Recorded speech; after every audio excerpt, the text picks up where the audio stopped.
Hi అండి, ఎలా ఉన్నారు? అందరూ బాగున్నారా? ఈరోజు మంచి టేస్టీ అయిన రెసిపీతో మీ ముందుకు వచ్చాను. గుమ్మడికాయ మజ్జిగ పులుసు అండి. చాలా చాలా బాగుంటుంది. వచ్చేయండి, చేసుకుందాం.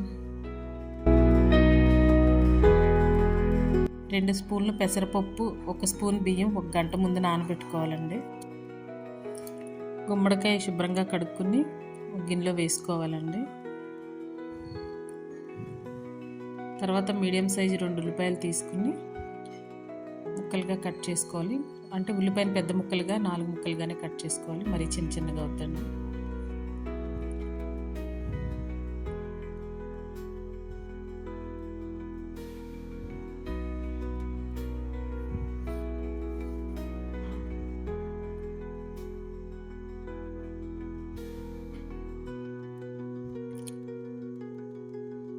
ఇలా ఉల్లిపాయలు 4 ముక్కలుగా కట్ చేసుకోవాలి,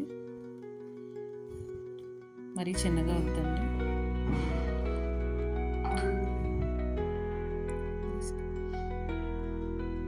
నాలుగు పచ్చిమిరపకాయలు కూడా చీలికల్లా చేసుకుని కట్ చేసుకోవాలి. అంటే కారం తక్కువ వేసుకోవాలి కాబట్టి పచ్చిమిరపకాయలు ఎక్కువ వేసుకుందామండి. పచ్చిమిరపకాయలు కూడా వేసేసుకుందాం. తర్వాత తగినంత ఉప్పు, కొంచెం పసుపు, 1 గ్లాస్ వాటర్ కూడా పోసుకుందామండి.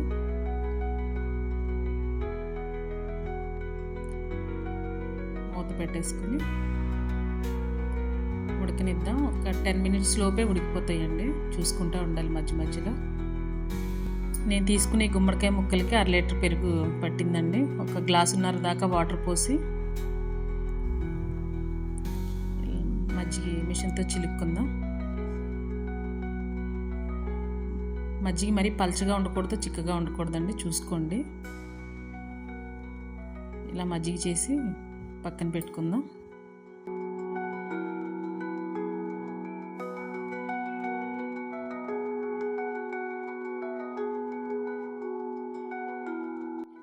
రోట్లో 1/2 చెంచా జీలకర్ర వేసుకునండి. ముందుగా నానబెట్టుకున్న పెసరపప్పు, బియ్యాన్ని నూరుకుందాం. మెత్తగా నూరుకుందామండి. అంటే చాలా తక్కువ ఉంది, మిక్సీకి అవ్వదని చెప్పి నేను డైరెక్ట్గా రోట్లో నూరుతున్నాను. కొంచెం కొంచెంగా వాటర్ వేసుకుంటూ మెత్తగా నూరుకోవాలండి.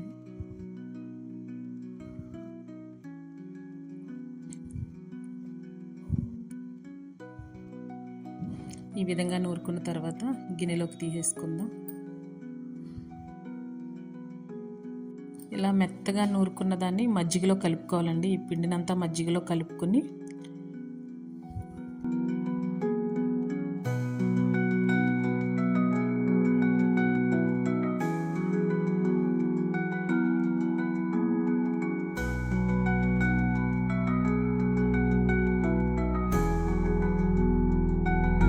చిటికెడు కారం కూడా వేసుకుందామండి. చాలా తక్కువ వేసుకుని కలుపుకుందాం.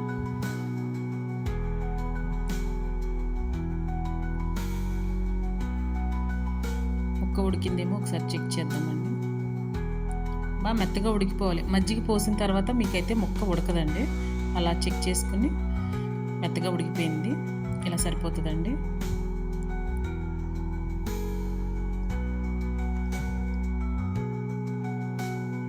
ఇప్పుడు మజ్జిగ పోసేసుకుందాం. మజ్జిగ అయితే ఇరిగిపోదండి, ఆల్రెడీ మనం పిండి కలిపాం కాబట్టి అసలు మజ్జిగ ఏమి ఇరిగిపోదు.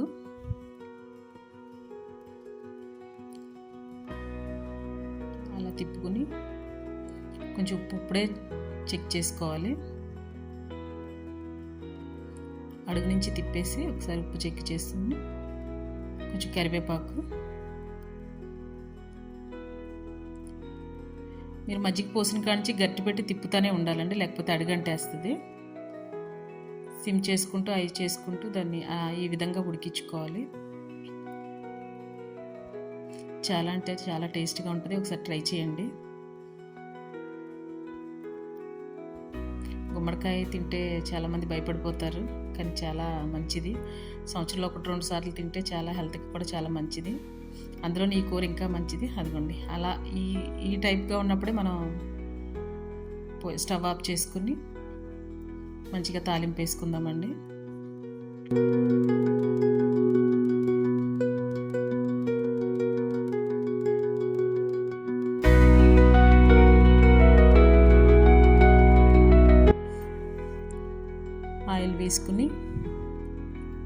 కంపల్సరీ మెంతులు వేయాలండి.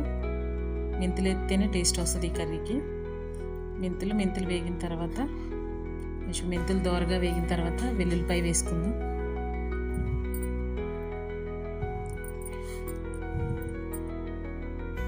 వెల్లుల్లిపాయ వేగిన తర్వాత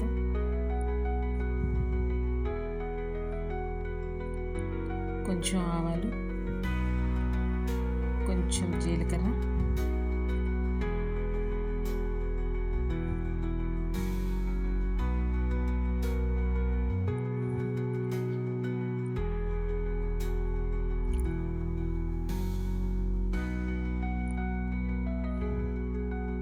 కొన్ని ఎండుమిరపకాయ ముక్కలు, కొంచెం కరివేపాకు వేసుకుని, మాడకూడదండి తాలింపు, దోరగా వేగించుకుని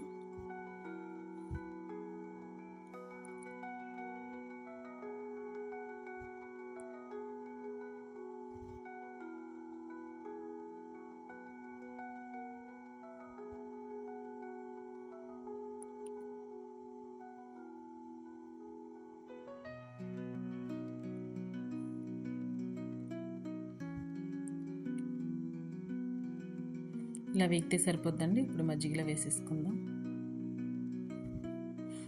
కర్రీ చాలా అంటే చాలా టేస్ట్గా ఉంటుందండి.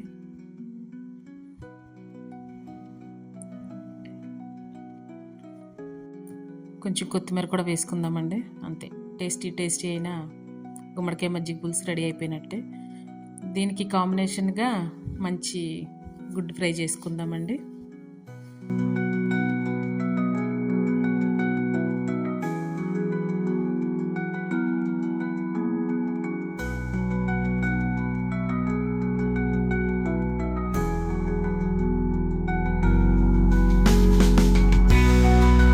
మీద బాండీ పెట్టుకుని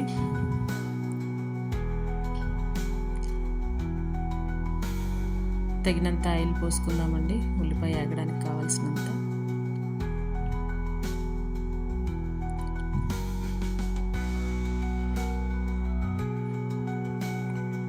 ఆయిల్ వేడెక్కిన తర్వాత కొంచెం జీలకర్ర, ఉల్లిపాయ, పచ్చిమిరపకాయ, కరివేపాకు వేసుకుని వేపుకుందామండి.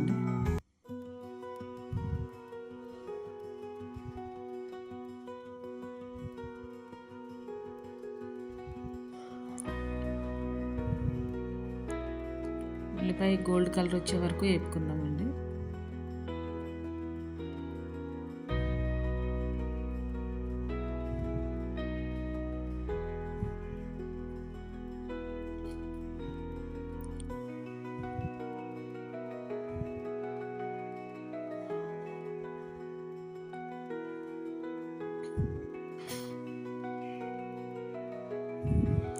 ఈ కలర్ వచ్చిన తర్వాత కొంచెం అల్లం వెల్లిపాయ పేస్ట్ వేసుకుందామండి.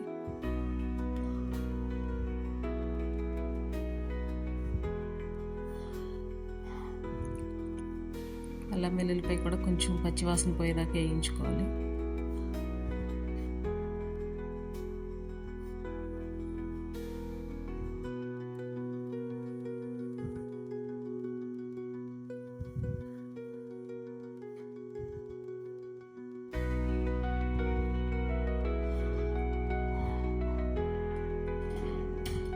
కొంచెం ఉప్పు,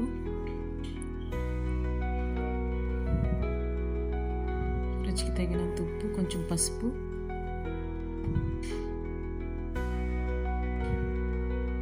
కొంచెం ధనియాల పొడి, 1 స్పూన్ కారం,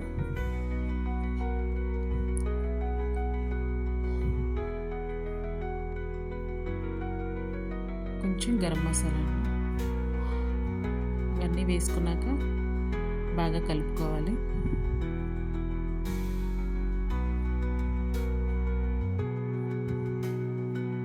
ఈ కర్రీ కూడా చాలా టేస్ట్గా ఉంటుందండి. ఆ కర్రీకి మజ్జిగ పులుసుకి కాంబినేషన్గా బాగుంటుంది. ఇప్పుడు ఎగ్స్ కొట్టేసుకుని వేసుకుందామండి. నేను 4 ఎగ్స్ తీసుకున్నానండి, సరిపోతాయి.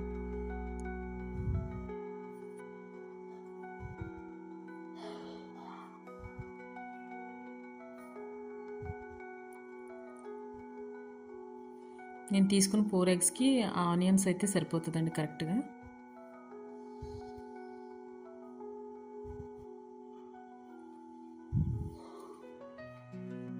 మూత పెట్టేసి సిమ్లో ఒక 10 నిమిషాల పాటు వదిలేద్దాం.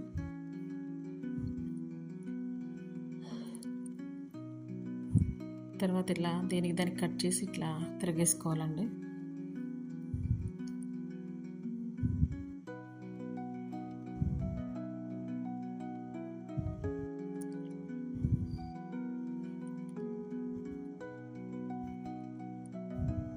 ఇప్పుడు కొంచెం కొత్తిమీర వేసుకుందాం. ఎంతో టేస్టీగా ఉండే ఎగ్ మసాలా ఫ్రై రెడీ అయిపోయింది.